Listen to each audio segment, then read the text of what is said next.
भारत माता गेली 70 वर्षे आक्रोश करीत होती. 2014 नंतर तिच्या चेहऱ्यावर हास्य फुलले आहे. पूर्वीच्या सरकारनं पाप केली आहेत, त्यांचे आपण पण भागीदार राहिलो आहोत. आपल्याला चुकीचा इतिहास शिकवला गेला. राज्यकर्त्यांनी आणून बसवलेल्या साम्यवाद्यांनी हे कृत्य केले. आता देशाचा खरा इतिहास लोकांना कळायला पाहिजेत. शांतिगीते आपण खूप गायली. देश आधीही अद्वल नव्हता, आताही नाही, असे स्वामी गोविंद देवगिरी महाराज यांनी म्हटलंय. विवेक समूहातर्फे भारतीय स्वातंत्र्याच्या अमृत महोत्सवानिमित्त वंदे मातरम या स्वातंत्र्य महामंत्राचा इतिहास सांगणारा मिलिंद सबनीस लिखित आणि साप्ताहिक विवेक प्रकाशित समग्र वंदे मातरम या ग्रंथाचे प्रकाशन गोविंद देवगिरी महाराज यांच्या हस्ते झाले. त्यावेळी ते बोलत होते. भाजपचे प्रदेशाध्यक्ष चंद्रकांत पाटील, महाराष्ट्र नॅशनल गॅस लिमिटेडचे व्यवस्थापकीय संचालक दीपक सावंत, मुकुंद भवन ट्रस्टचे अध्यक्ष पुरुषोत्तम लोहिया, NYCASचे अध्यक्ष राजेश पांडे, हिंदुस्थान प्रकाशक संस्थेचे अध्यक्ष रमेश पतंगे, विश्वस्त धनंजय काळे, अनुवादक गंगाधर ढोबळे, लेखक मिलिंद सबनीस, शिल्पा सबनीस यावेळी उपस्थित होते. आपण सत्याचे आग्रही असतो तर आपण त्यांनी शिकवलेला इतिहास नाकारायला हवा होता, पण आपण तो इतिहास नाकारला नाही. अकबराला महान बनवले जाते आणि छत्रपती शिवाजी महाराजांवर केवळ 5च ओळी लिहिल्या जातात. तो इतिहास आपला आहे का? पण हाच इतिहास आपल्याला आजवर शिकवला गेला असे सांगून गोविंद देवगिरी म्हणाले, 300 वर्षाचा इतिहास छत्रपती शिवाजी महाराज की जय या घोषणेने निनादला आहे. त्या नाऱ्याने आता नवीन रूप धारण केले आहे. ते आहे वंदे मातरम. वंदे मातरम हे गीतच नाही तर यातून भारत मातेला वंदन करण्यात आले आहे. भारत केवळ भूमीचा तुकडा नाही, त्याला मातेचा दर्जा दिला असल्याचं ते म्हणाले. यावेळी बोलताना चंद्रकांत पाटील म्हणाले की वंदे मातरम गीताने राष्ट्रभक्ती जागृत ठेवली. या गीतामध्ये स्फुल्लिंग आहे. पुस्तक रूपाने मांडलेला हा इतिहास आजच्या तरुणांपर्यंत पोहोचवण्यासाठी या सुमारे 850 पानी ग्रंथावर आधारित स्पर्धा घेण्यात याव्यात असंही त्यांनी सुचवलं. दोस्तों, हास्य नहीं है क्या? आप ही सोचो, आज भारत माता मधुर हास्य कर रही है. भारत माता हास्य कर रही है कि त्रंदन कर रही है? इसका विचार हम लोगों को करना चाहिए. सुहासिनी सूत्र भाषणी हम गाते हैं, गाना भी चाहिए, गाते ही रहना चाहिए. किंतु हम लोगों का एक दायित्व है कि उसका एक एक विशेषण सत्य रहे, यथार्थ रहे. इसके लिए हम लोग अपने जीवन में भी कुछ करके दिखाएं. आज भारत माता अनेक प्रकार से क्रंदन कर रही है. मुझे तो लगता है वो 17 सालों से क्रंदन कर रही थी. 2014 में थोड़ा थोड़ा मुस्कुराना उसने आरंभ किया है. धरोहर असामान्य है. इस धरोहर ने हम लोगों को पूरी शताब्दी तक निरंतर झंकृत किया है, स्फूर्ति प्रदान की है. मेरे बाल्यकाल में क्योंकि मैं स्वामी विवेकानंद जी के वाङ्मय का अध्ययन सतत करता रहा हूं, मैंने जब ये पढ़ा कि स्वामी जी अपने पास आने वाले हर युवक से एक प्रश्न पूछा करते थे, तुमने आनंदमठ पढ़ी है?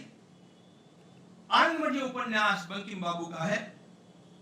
और स्वामी जी अपने पास आने वाले युवकों से यह पूछते थे कि सबसे पहले आनंदमठ पढ़ी है क्या बताओ, और नहीं पढ़ी हो तो पढ़ो, और आनंदमठ के भीतर जो वंदे मातरम का दिव्य प्रकाश है उसको प्राप्त करो. वंदे मातरम का यह प्रकाश हमारे संपूर्ण स्वातंत्र संग्राम को उसकी पूरी स्फूर्ति देता रहा है. इस प्रकार की स्फूर्ति देने के लिए हमारे इतिहास में अनेक प्रकार के नारे, अनेक प्रकार की घोषणाएं निरंतर काम आती रही है. जब जब छत्रपति शिवाजी महाराज की सेना वे मामले आक्रमण करते थे अथवा युद्ध करते थे तो हर हर महादेव की प्रेरणा उनको प्रदान करती थी. हर हर महादेव कहते उनके भीतर स्फूर्ति का संचार होता था. उसके पश्चात पूरा 300 वर्षों का इतिहास, 350 वर्षों का इतिहास ध्यान रखना मित्रों, वो केवल एक नारे से गुंजायमान हुआ और वो नारा था छत्रपति शिवाजी महाराज की जय. छत्रपति शिवाजी महाराज की जय. शिवाजी महाराज की स्मृति, शिवाजी महाराज का मंगल स्मरण इस देश को, इस देश के हर महान व्यक्ति को स्फूर्ति प्रदान करता रहा. और उसी नारे ने इस शताब्दी में एक नया रूप धारण कर लिया. वह रहा है वंदे मातरम. वंदे मातरम, वंदे मातरम या देशाचा खरा इतिहास सर्वांना कळला पाहिजे, लेकिन उसके लिए हमारा आचरण भी योग्य पद्धति का, सदाचार का होना चाहिए। यदि पृथ्वी को धारण करना है, भारत माता की सेवा करनी है, तो हमारा आचरण कभी भी हमारी धारणाओं के विपरीत नहीं होना चाहिए। जब भगवान श्री राम को हम आदर्श के रूप में स्वीकारते हैं, भगवान श्री राम हम बनेंगे कि नहीं बनेंगे, शायद नहीं ही बन सकेंगे, लेकिन ध्यान रखना चाहिए क्या सही है और क्या गलत है, इसका निर्णय करते समय नापदंड के रूप में तो भगवान श्री राम ही सर्वदा रहेंगे। यह भारतीय परंपरा है। उत्तर ध्रुव के ऊपर कभी जाना नहीं होता है, कोई पहुंच नहीं पाता है, लेकिन रात्रि के समय जब नौकाएं चलती है तो उन नौकाओं को अपनी दिशा का निर्धारण करने के लिए उत्तर ध्रुव का वह तारा मार्गदर्शन करता है। उसी प्रकार भगवान श्री राम हमारा शाश्वत तारा है। या देशाचा खरा इतिहास सर्वांना कळला पाहिजे, लेकिन उसके लिए हमारा आचरण भी योग्य पद्धति का, सदाचार का होना चाहिए।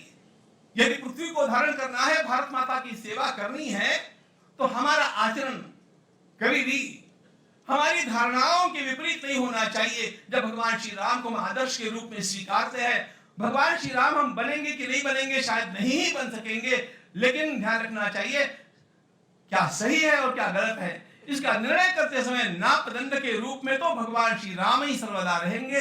यह भारतीय परंपरा है। उत्तर ध्रुव के ऊपर कभी जाना नहीं होता है, कोई पहुंच नहीं पाता है, लेकिन रात्रि के समय जब नौकाएं चलती है तो उन नौकाओं को अपनी दिशा का निर्धारण करने के लिए उत्तर ध्रुव का वह तारा मार्गदर्शन करता है। उसी प्रकार भगवान श्री राम हमारा शाश्वत तारा है, जिसके शील के प्रकाश में हम लोगों को सही गलत का निर्णय करना चाहिए। सत्यम बृहद व्रतम उग्रम, और उसके लिए थोड़ा उग्र होना चाहिए। ध्यान रखना, शांति के गीत हमने बहुत गाए हैं,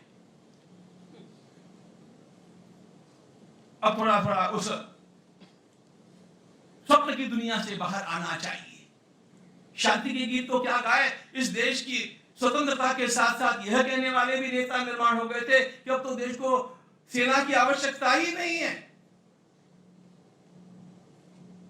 जैसे चरखा चला चला करके स्वतंत्रता मिली ऐसा लगता है, उसी प्रकार चरखा चला करके ही स्वतंत्रता टिक भी जाएगी, न वो मिली न टिक सकती थी। ध्यान रखना, उसके लिए आवश्यकता थी किसी ऐसे प्रधानमंत्री की जो अपनी दिवाली सैनिकों के साथ जाकर के बिताए।